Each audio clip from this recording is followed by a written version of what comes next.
ফের দুষ্কৃতীদের টার্গেট রাষ্ট্রায়ত্ত ব্যাংকের এটিএম। জলপাইগুড়ির পর এবার শিলিগুড়িতে এটিএম লুট। শিলিগুড়ির চম্পাশাড়ি মোড়ে দুটো এটিএম লুট। রাষ্ট্রায়ত্ত ব্যাংকের বুথে থাকা দুটো এটিএম লুট। গত সপ্তাহে আপনারা দেখেছেন জলপাইগুড়ির ময়নাগুড়িতে এটিএম লুটের ঘটনা এবং এবার আবার শিলিগুড়ির এটিএম লুট। কথা বলবো পার্থ আমার সহকর্মীর সঙ্গে। পার্থ, এই এটিএম লুট কিছুদিন আগে জলপাইগুড়িতে হয়েছে, সেখানে গ্রেফতারও হয়েছে, এরপর শিলিগুড়ির এই এটিএম লুট, একই গ্যাং কি কাজ করছে?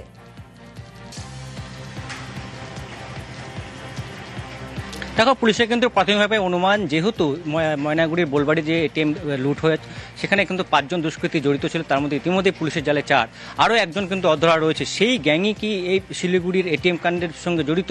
প্রাথমিকভাবে কিন্তু প্রধাননগর থানা পুলিশ তেমনটাই মনে করছে এবং এর সঙ্গে বিহারের গ্যাং জড়িত রয়েছে। ইতিমধ্যে গত রাতে কিন্তু ঘটনার পর পুলিশের একটি টিম, প্রধাননগর থানার একটি বিশেষ টিম কিন্তু বিহারের উদ্দেশ্যে ইতিমধ্যে রওনা হয়েছে এবং আশপাশে বিভিন্ন থানাকে, বিশেষ করে সীমান্তবর্তী এলাকা এবং থানাগুলিকে কিন্তু অ্যালার্ট করে জারি করা হয়েছে। যে ঘটনা তুমি বলছিলে যে শিলিগুড়ি চম্পাশাড়ি যে ঘটনা, একটি রাষ্ট্রায়ত্ত ব্যাংকের এটিএম কাউন্টার, সেখানে 2টি মেশিন ছিল, 2টি মেশিনে কিন্তু গ্যাস কাটার দিয়ে কেটে লুট করা হয়। একটি গাড়ি করে 4 থেকে 5 জন দুষ্কৃতী এসেছিল। প্রথমে একজন গাড়ি থেকে নামে, সকলেরই মুখ কালো কাপড় দিয়ে বাঁধা ছিল, এমনটাই কিন্তু প্রত্যক্ষদর্শীদের সূত্রে জানা যাচ্ছে। এবং তারপর এক এক করে বাকিরা গাড়ির থেকে নেমে লুট করে পালিয়ে যায়। তখন রাত 2টো থেকে 2:30 হবে, এমনটাই কিন্তু জানা যাচ্ছে। এবং যাওয়ার সময় নিরাপত্তা রক্ষী ছিলেন না?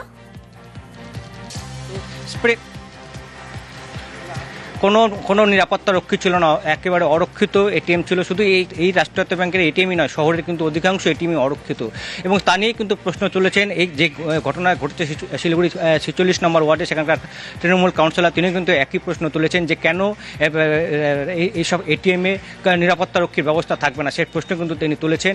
এবং স্বাভাবিকভাবেই যেটা প্রাথমিকভাবে ব্যাংক কর্মী সূত্রে জানতে পারছি। পার্থ, তুমি আমাদের সঙ্গে থাকো, ফিরছি তোমার কাছে। জলপাইগুড়ির পর এবার শিলিগুড়িতেও এটিএম লুট এবং জলপাইগুড়ির ঘটনা ব্যাংক কর্মীর তৎপরতা নজরে এসেছিল। একজন ব্যাংক কর্মী তার পরিবার নিয়ে বেড়াতে গিয়েছিলেন এবং সেই সময় এটিএম তার সামনেই লুট হয়ে যায় এবং দুষ্কৃতীদের গাড়ি ধাওয়া করেছিলেন, তিনি ছবি তুলে রেখেছিলেন এবং তার এই তৎপরতায় কিন্তু ধরাও পড়েছে বেশ কয়েকজন দুষ্কৃতী। জলপাইগুড়ির ব্যাংক কর্মীর পর এই শিলিগুড়ির এটিএম লুটেও দেখা যাচ্ছে কলেজ ছাত্রীর উপস্থিত বুদ্ধি। এটিএম লুট ঠেকাতে তৎপর কলেজ ছাত্রী, গভীর রাতে পড়াশোনা করছিল সে, আর সেই সময় এই এটিএম লুট হচ্ছে টের পেয়েছিলেন এই ছাত্রী। এবং তারপর কি হলো আমরা জানবো। পার্থ রয়েছে আমার সঙ্গে। পার্থ,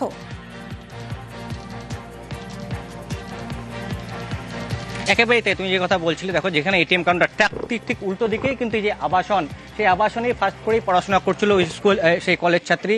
এবং যখন সে পড়াশোনা করে কোনো একটা আওয়াজ পায়, সে যে গাড়ি এসে থামে এবং এটিএম কাউন্টারের লোক ঢোকে এবং গোটা ঘটনা সে দেখার মাত্রই কিন্তু 100 ডায়াল করে, কিছুতেই ফোনে পাচ্ছিল না পুলিশকে। 3 থেকে 4 বার ডায়াল করার পর পুলিশকে পায় এবং তারপর যখন পুলিশকে খবর দেয়, তার আগেই কিন্তু যে দুষ্কৃতীরা যা বিবরণ, তার সেই স্কুল ছাত্রীর বাবার কাছ মুখ থেকে যে বিবরণ আমরা পেয়েছি, 4 থেকে 5 জন এসেছিল, সকলেই কালো কাপড় মুখ দিয়ে তাদের বাধা ছিল, ঢাকা ছিল এবং তারা ঢুকে এক এক এটিএম অপারেশন করে তারা যখন পালিয়ে যায়, যে রং কিন্তু স্প্রে করে যায় এবং চারপাশ ধোয়াটে হয়ে যায়। এবং তৎক্ষণাৎ কিন্তু কলেজ ছাত্রী যখন গাড়িটি এখান থেকে অপারেশনের পর দুষ্কৃতের গাড়ি যখন এলাকা ছাড়ছিল, সে কিন্তু সেই ভিডিও ফুটেজ তুলে রাখে এবং সে তৎক্ষণাৎ নিচে নেমে কিন্তু তার বাবাকে ডেকে তোলে এবং তারপর পুলিশ এসেই কিন্তু তারপর এই যারা দুষ্কৃতী তাদেরকে ধরার জন্য তৎপর হয়ে ওঠে। কিন্তু তার আগেই কোথায় গা ঢাকা দিয়েছে দুষ্কৃতীরা তা অবশ্যই খতিয়ে দেখছে পুলিশ। কিন্তু এক কলেজ ছাত্রীর এই যে সাহসিকতা এবং সেই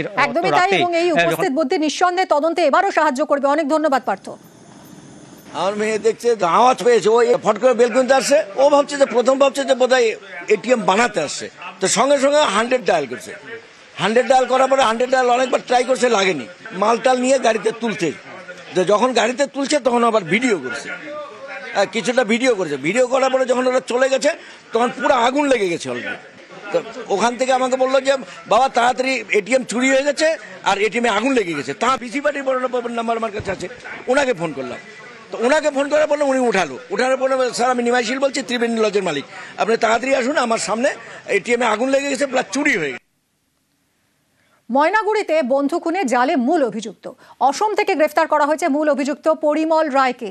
সহকর্মীকে খুন করে বাড়ির উঠোনে দেহ পোঁতার অভিযোগ। কথা বলবো আমাদের প্রতিনিধি শান্তনুর সঙ্গে। শান্তনু, কিভাবে জালে ধরা পড়লো অভিযুক্ত আর কেনই বা সে বন্ধুকে খুন করেছিল, কিভাবে করেছিল, কিছু জানা যাচ্ছে?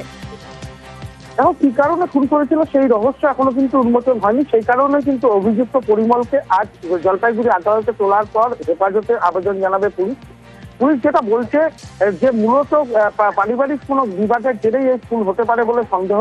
কারণ এই খুন করার পর দেহ লোপাটের জন্য কিন্তু বাড়ির উঠোনেই বন্ধু কাঠমিস্ত্রি গৌতম রায়কে কিন্তু মাটির চাপা দিয়ে কিন্তু পালিয়ে গিয়েছিল দম্পতি।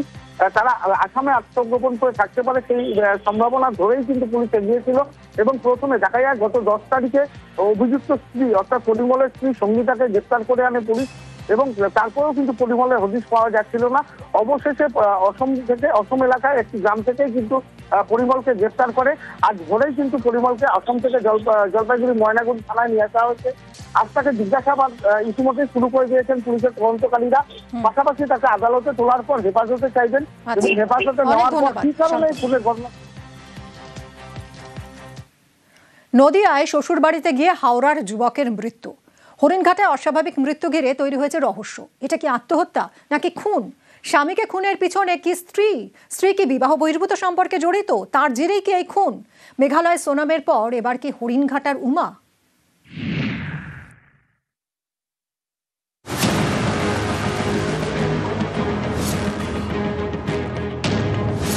বছর 33-এর শুভেন্দু সাহা, বাড়ি হাওড়ার শিয়ালডাঙ্গায়।